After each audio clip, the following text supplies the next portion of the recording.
Chennai shopping mall Aadi block buster KG sale. KG చీరల ప్రారంభ ధర కేవలం 150 రూపాయలు మాత్రమే. కొన్ని ప్రత్యేక చీరలపై రెండవ చీర కేవలం 9 రూపాయలకే సొంతం చేసుకోండి.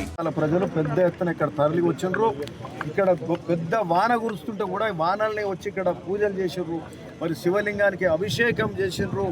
మరి ఒక్కటే కోరుకున్నారు ఏంటంటే ఈ నల్లగొండ మరి భువనగిరి నల్లగొండ ప్రజల వివిధ కుల వృత్తుల వాళ్ళ గౌడన్నలు, ముదిరాజ్ సోదరులు కానీ, రైతు కూలీలు కానీ, రైతులు కానీ, అట్లనే నేతన్నలు కానీ, వీళ్ళ సమస్యలు ఈ మూసి పరివాహక ప్రాంతంలో అంతకుముందు సంతోషంగా బతికే వాళ్ళు ఈరోజు బతకని పరిస్థితి ఉంది. మరి ఈ పరిస్థితి కోసం ఇట్లాంటి కాలుష్యం వెదజల్లుతున్న మూసీని ప్రక్షాళన చేసుకుందామని స్వయాన ముఖ్యమంత్రి రేవంత్ రెడ్డి గారే మొన్న నవంబర్ కాక అంతకుముందు నవంబర్ 8వ తారీఖున ఆయన బర్త్డే రోజే ఇక్కడ పాదయాత్ర చేసి మరి ఇక్కడ ప్రాంత ప్రజల సమస్యలు తెలుసుకొని మూసి ప్రక్షాళన చేస్తా అని చెప్పి ఇక్కడి నుంచే నడుము బిగించి కార్యక్రమం మొదలు పెడుతున్నారు. మరి గత సంవత్సరం నుంచి 15 నెలలు అయినాయో మరి ఎక్కువైనాయో 1.5 year అయి ఉండొచ్చు. ఈ లోపల మూసీకి సంబంధించి డిపిఆర్ తయారు చేసుకోవడం జరిగింది, డిపిఆర్ అప్రూవ్ చేసుకోవడం జరిగింది, దానికి సంబంధించిన నిధులు సమకూర్చుకోవడం జరిగింది. దానికి సంబంధించిన ఈరోజు టెండర్ల దశకు వచ్చింది. టెండర్ వేసే కార్యక్రమం సమీపించింది. వచ్చే 1-2 నెలలల్లా ఈ మూసి ప్రక్షాళన కార్యక్రమం హైదరాబాద్ నుంచి మూసి రివర్ ఫ్రంట్ డెవలప్మెంట్ కానీ మూసి ప్రక్షాళన కింది ప్రాంత ప్రజలకు మరి జరిగే కార్యక్రమం మొదలవుతున్న సందర్భంగా ఈ యొక్క మూసి ప్రక్షాళనకు ఎలాంటి అవాంతరాలు రావద్దు.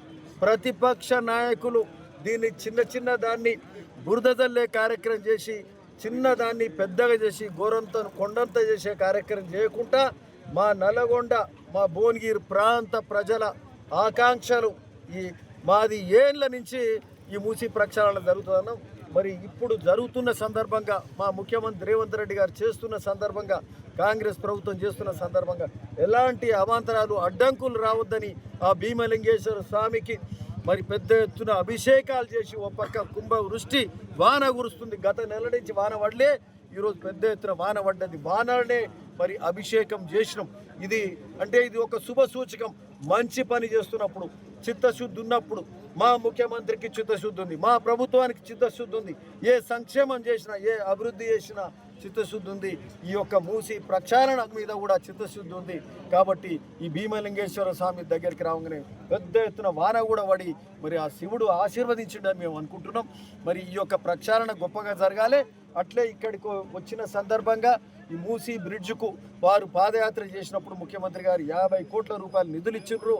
సరే, ఆ నిధులు ఇచ్చిన సందర్భంగా ఈ పని ఇక్కడ భూమి చదన్ చేసుకునే కార్యక్రమం సందర్భంగా వాళ్ళు పనులు మొదలు పెడుతున్నారు. ఫౌండేషన్ ఏమో ముఖ్యమంత్రి గారు గౌరవ ముఖ్యమంత్రి రేవంత్ రెడ్డి గారు, కోమటిరెడ్డి వెంకటరెడ్డి గారు R&D మినిస్టర్ వచ్చినప్పుడు మరి మాకు చాలా పనులు ఫౌండేషన్ వేసుకునేది ఉన్నది. అవన్నీ కూడా అప్పుడు వేసుకుంటాం. ఈరోజు వాళ్ళు కాంట్రాక్టర్ పని చేసుకుంటున్న సందర్భంగా ఒక కొబ్బరికాయ కొట్టి ఆ పనులలో మేము కూడా పాల్గొన్నాం. మరి ఆ విధంగా ఈ యొక్క కార్యక్రమాన్ని, బ్రిడ్జ్ కార్యక్రమానికి కూడా మరి కాంట్రాక్టర్స్ వాళ్ళు అధికారులు వచ్చి మొదలు పెట్టుకున్నారు.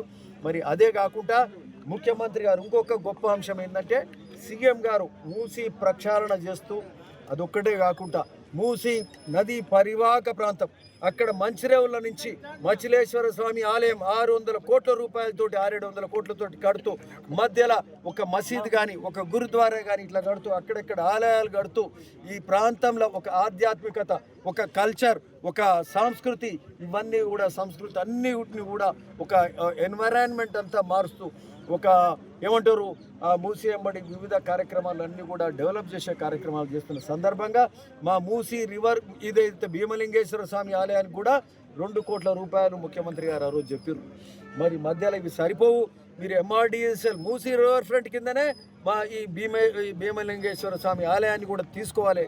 ఈ యొక్క భీమలింగేశ్వరం ఏదైతే 3 నదులు కలిసే సంగమం ఏదైతే మూసి కానీ, అటు షామీర్పేట వాగు కానీ, ఇటు ఇబ్రాహీంపేట నుంచి వచ్చే చిన్నేరు కానీ కలిసి ఈ సంగమం ప్రాంతం మీరు పాదయాత్ర చేసినాక వేలాది మంది భక్తులు ఇంకా పెరిగింది. మరి ఇది గొప్పగా క్షేత్రంగా తీర్చిదిద్దబడాలి. మీరు అప్పుడు గుట్టకు వచ్చినప్పుడు మేము అడిగినాం, యాదగిరి గుట్టకు వచ్చినప్పుడు మీరు అన్నారు దీన్ని నిధులు ఇవి సరిపోవన్నా అంటే ఎన్ని నిధులైనా పెడతామని మీరు మాట ఇచ్చారు. మా ప్రాంత ప్రజలకు కూడా అదే చెప్పినాం. మరి ఈ భీమలింగేశ్వర స్వామి క్షేత్రం కూడా గొప్పగా తీర్చిదిద్దబడాలి. మీరు భువనగిరికి వివిధ అభివృద్ధి కార్యక్రమాల ఫౌండేషన్ వచ్చినప్పుడు దీనికి సంబంధించిన ఆర్కిటెక్చరల్ ప్లాన్స్ కూడా రెడీ చేస్తున్నాం. ఆర్కిటెక్చరల్ ప్లాన్స్ రెడీ అయినాయి, సర్వే రెడీ అయినాయి. ఇక్కడ బఫర్ జోన్ల పార్కింగ్ లాట్స్ కానీ ఇంకా వివిధ కార్యక్రమాలకు 2.5 ఎకరాలు అలాట్ చేసుకొని చిన్న బ్రిడ్జు పాయలాగా చిన్న స్లైస్ లాగా బ్రిడ్జు పాదచారులకు అక్కడి వరకు ఆ శివలింగం వరకు నడుచుకుంటూ వెళ్ళడానికి, ఆ శివలింగం చుట్టూ కూడా ఒక సాసర్ లాగా ఒక సాసర్ ఆర్ లోటస్ లాగా చుట్టూ ఉంటుంది. నీళ్లు లోపలికి వెళ్ళకుండా మరి గొప్పగా తీర్చిదిద్దకరం గొప్పగా డిజైన్స్ వచ్చినాయి. మరి దాన్ని ఇదే సివెట్ కాంట్రాక్టర్స్ ద్వారా ఆ బ్రిడ్జ్ కూడా ఆ టెంపుల్ స్ట్రక్చర్ కూడా చేస్తే మిగతా ఆ టెంపుల్కి సంబంధించిన కార్యక్రమాలు మనం చేస్తాం. అయితే భీమలింగేశ్వర స్వామి ఆలయం కూడా గొప్పగా క్షేత్రం కూడా గొప్పగా తీర్చిదిద్దే కార్యక్రమం మరి ముఖ్యమంత్రి సహకారం ముఖ్యమంత్రి గారు చేస్తామన్నారు. మూసీ రివర్ ఫ్రంట్లో ఇది ఒక భాగంగా చేస్తున్నారు అని చెప్పడానికి సంతోషిస్తున్నాను. Thank you.